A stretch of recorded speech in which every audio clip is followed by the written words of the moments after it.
boa noite a todos, aí boa noite para a nossa audiência. Vamos conversar hoje um pouquinho sobre a sucessão, né? Sucessão hereditária, que nós temos aí o conhecimento, né, do senso comum, chama de nome de inventário, é a forma regular como os bens são transferidos, né? Aí dos patriarcas, daquela pessoa que deixa uma herança para os seus herdeiros, né? Os legatários.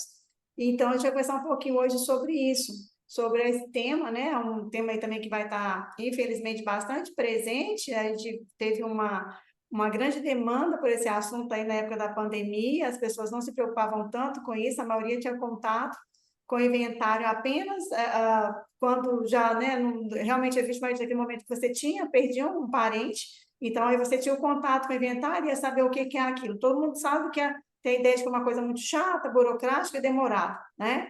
E cara, e isso, esse senso comum não está errado, não. O inventário realmente é chato, demorado e caro, né? Mas as pessoas tiveram muito contato com isso, infelizmente, na época da pandemia. E hoje nós temos aí um novo cenário, né? Ainda muito presente para a gente vai falar isso sobre muito tempo sobre isso ainda, ali, né, no Rio Grande do Sul, que a gente teve várias famílias, inclusive com algumas que a gente vai pensar até se restaram herdeiros, né? Há propriedades que foram totalmente devastadas. Então, vai haver situações em que nem haverá aquela pessoa que vai estar abrindo, né? A sucessão hereditária, ela é aberta automaticamente com o evento morte. Então, no momento morte ali, quando ocorre a morte, já abre a sucessão hereditária para todos os fins. Então, toda a questão legal é determinada a partir do evento morte, né?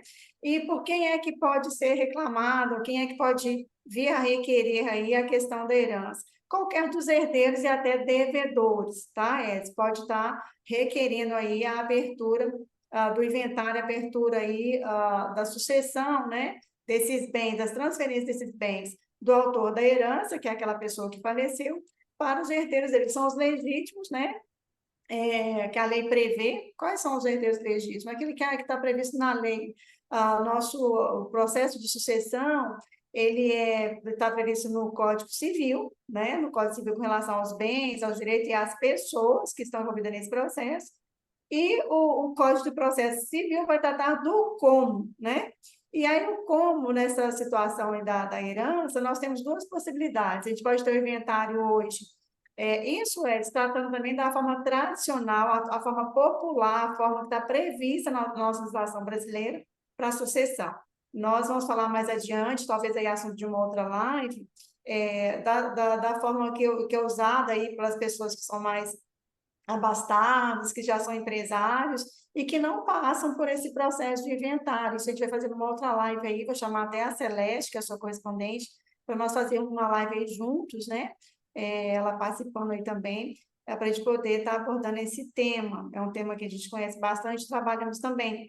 A ideia é que no futuro próximo, essa ideia de não passar por inventário seja bastante presente aí para a população toda, de uma forma geral, tá? É mais econômico, evita todo esse desgaste do inventário e você já deixa um planejamento regular. Mas é planejamento, tem que ser feito antes do falecimento. Com o falecimento, o que acontece é a imposição legal daquilo que o Estado determinou para o cidadão, intervenção do Estado aí para o cidadão, determinada através da lei. Eu não tenho mais nenhuma manifestação de vontade, lógico, né? Lógico que o falecido não vai ter manifestação de vontade, mas eu falo, o herdeiro, aquela pessoa que vai suceder nos bens deixados, no acerto deixado, que nós chamamos aí de espólio, né? O que é o espólio? É o conjunto dos bens, direitos e dívidas deixados por aquela pessoa que faleceu, e que esse conjunto aí, ele é uma unidade, então, embora possa haver vários bens, etc., ele é tratado como de forma unitária, né? Não é divisível, até que tenha a partilha, não é divisível, então é tratado como um conjunto, um espólio.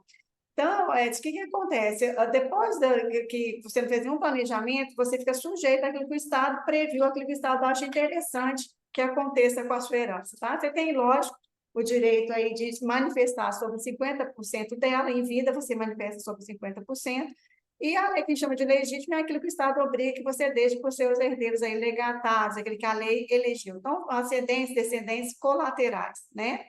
E a ordem é essa. Então, você tem os seus descendentes, não tendo descendentes, os ascendentes, ascendentes, os pais, descendentes, filhos, né?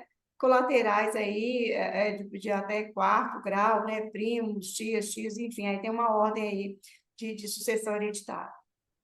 E o que acontece, então? Falecendo a pessoa, sendo claro e evidente o falecimento com atestado de óbito, vai haver a sucessão. Você tem esse prazo aí, a sucessão você tem o prazo de 90 dias para poder estar fazendo o inventário, tem que iniciar o processo de inventário, né? O processo de inventário é a previsão de 120 dias, mas a gente sabe que demora mais.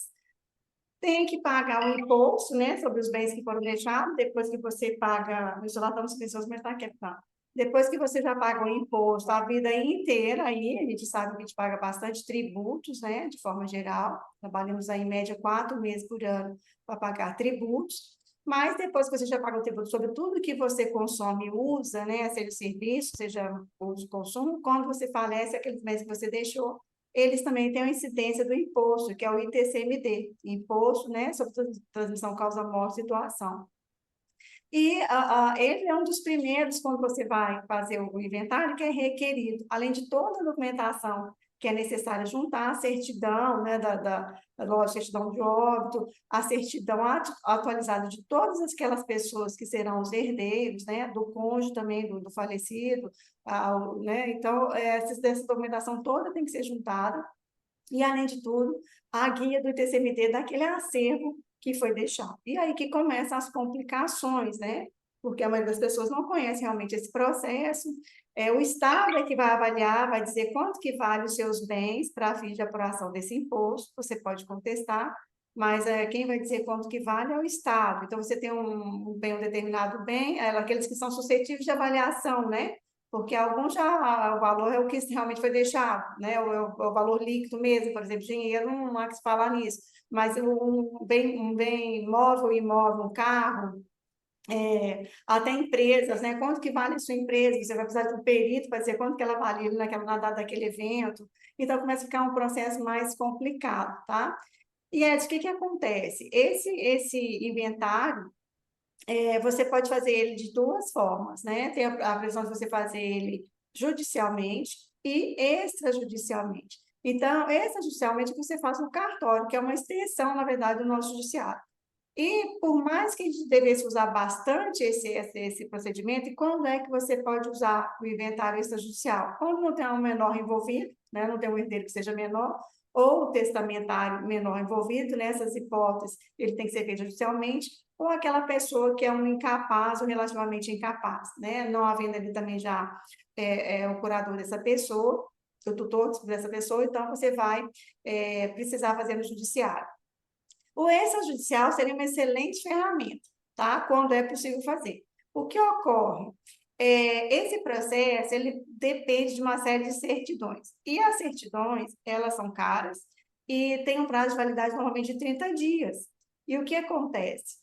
Quando você obtém algumas certidões, é no comum você ter um inventário que tem 8 pessoas envolvidas, teve casamento, tem certidão de casamento, tem certidão de todos os imóveis que fazem parte do acervo. E o que vai acontecer? Quando você consegue uma certidão, a outra já está vencida. Esse processo torna tudo muito caro, tá? Então, muitas vezes, se há concordância dos herdeiros, ainda é interessante você fazer judicialmente esse inventário aí, tá? Se você conseguir lá a forma, né, o rito sumário do inventário, onde você já leva uma proposta de partilha, você tem a concordância de todos os herdeiros, né? Não vai ter necessidade aí de uma manifestação do Ministério Público, então você pode fazer no judiciário, porque pode ser que seja até mais barato, menos custoso, né? Do que no judiciário, né? E o que é interessante a gente trazer aqui também? E quando a pessoa, a gente tem a presunção da morte da pessoa, né? Quando é que ocorre a presunção da morte? Nesses casos de tragédia, como nós temos hoje, você tem uma presunção, você pode pedir, né, a uma pessoa interessada, seja um credor daquela pessoa que faleceu, normalmente empresas podem fazer isso, né? Então, ela vai pedir a abertura do inventário, primeira declaração de ausência, né? Ou desaparecimento de uma pessoa, para ela poder abrir o inventário e ter acesso aos bens que aquela pessoa deixou, né? Então, a pessoa desaparecida, Edson, é aquela pessoa que ela não sabe o paradeiro dela, né? Você não sabe o paradeiro num determinado tempo, Então, você pede para ter direito à sucessão dos bens daquela pessoa. Você pode ser um herdeiro direto ou então um interessado aí que seja um credor daquela pessoa. E o ausente é esse caso, como nós estamos verificando aqui agora, que ele estava em eminente perigo de vida, né? Tem um exemplo clássico aí, que é a pessoa que está em campanha, em guerra, que ela ou foi pega, soube-se que ela foi prega pela parte, né, pelo adversário, foi feito prisioneiro, e não voltou mais, ninguém encontrou, então você vai pedir a declaração de morte daquela pessoa ali. E no caso de tragédia, que é como nós estamos vivendo agora, então, uma tragédia ali, há uma grande chance, uma grande probabilidade daquela pessoa ter morrido naquela tragédia, não foi vista mais depois daquele evento. Então, nesses casos também, o interessado pode pedir para poder abrir aí a sucessão, né, para poder ter direito aí aos bens deixados por aquela pessoa. Então, é sempre necessário buscar, né, os herdeiros, saberem ali se não tem nenhum conflito, se não vai ser necessário nenhum tipo de avaliação desses imóveis com peritos, se o trâmite vai ser mais tranquilo, se não há nenhuma objeção entre os herdeiros, se não tem testamento deixado também que vai ser discutido. Então, você pode optar entre fazer esse inventário no cartório, né, que é o extrajudicial, ou havendo discussões ou menor, que vai ter que ter a intervenção do Ministério Público, aí sim você vai ter que fazer no judiciário. É importante também dizer o seguinte, que nesses casos que a pessoa não tem paradeiro dela e passa um determinado tempo, né, o que vai acontecer? Os bens deixados para aquela pessoa, ele fica sob o cuidado de um curador, né, que o Estado ele vai determinar durante o período para fazer a gestão daqueles bens. E decorrido o prazo que a lei determina, aquele bem, se não for reclamado por um herdeiro, ele vai fazer parte do acervo do município, dependendo do bem, né, ou se for um bem de uma área federal, aí vai para a União. Então, esses casos são interessantes da gente estar observando, principalmente nesses casos aí de tragédia, né? Quem é que vai reclamar bem daquelas pessoas? Qual é o prazo que eu posso fazer isso?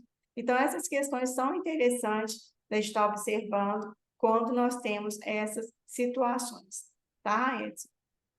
É basicamente isso, né? É um tema bastante amplo, mas a gente teria que estar dissecando bastante aqui em pequenos trechos, né? Qual que é o direito do cônjuge, né? Nós estamos aí com uma alteração agora prevista pela alteração do Código Civil, de que o cônjuge vai mudar a forma do cônjuge participar da herança, né? O cônjuge, companheiro.